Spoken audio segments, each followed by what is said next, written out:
विश्वकप जितिबा नुहे भारत को हराइबा थाई चाप। तेबे सूचना अनुसार पाकिस्तान उप अधिनायकर बड़ बयान मिली। से कहते जे विश्वकप न जितिले मध्य किछि नाही चाप। इंडिया को हराइबा तांकर एकमात्र लक्ष्य बोली से कहते। तेबे जेतबळे पड़ियारे भारत एवं पाकिस्तान दल मुहांमुही हुअंती सेतबळे हुए तो बहुत चाप रही थाए। वर्तमान पाकिस्तान क्रिकेट दलर उप अधिनायक शादब खान भारत पाकिस्तान मैच उपर एक बड़ विवृत्ति देइचंती। से कहते जे जेतबळे भारत एवं पाकिस्तान खेलाड़ी माने परस्पर सामना रे रही थांती सेतबळे उभय दलर खेलाड़ीଙ୍କ उपरे चाप पड़ी थाए। उभय दल जेकोसी परिस्थिति रे मैच जितिबाको चाहिथांती।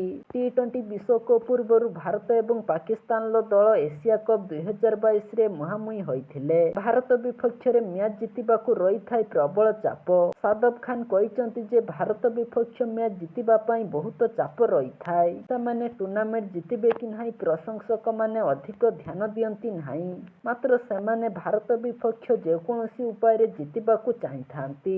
एथिरे कोनोसी संदेह नाही जे भारत पाकिस्तान मैच समय उभय दल खेलाड़ीଙ୍କ उपरे बहुत चाप रही थाए। यह व्यतीत शादब खान पाकिस्तान अधिनायक बाबर आजम को फोन ले निजर प्रतिक्रिया देइचंती। वास्तव रे बाबर आजम खराब स्थिति दे गति करुथिले, किंतु न्यूजीलैंड विपक्ष रे सेमीफाइनल मैच रे बाबर आजम एक चमत्कारी इनिंग्स खेलिथिले। शादब खान कहते जे बाबर आजम एपरि जणे खेलाड़ी जे सर्वदा रन स्कोर करती, किंतु जेतबळे से रन स्कोर करबाकू सक्षम नुहंती सेतबळे से बहुत चाप अनुभव करती। नेट सेशन समय रे से बाबर आजम को कहिथिले जे भाई आपण जणे वर्ल्ड क्लास खेलाड़ी अटंती, आपण निज फॉर्म ठारू मात्र गोटिए सेशन दूर रे अछंती। तेबे एई भली बयान देइचंती पाकिस्तान उप अधिनायक।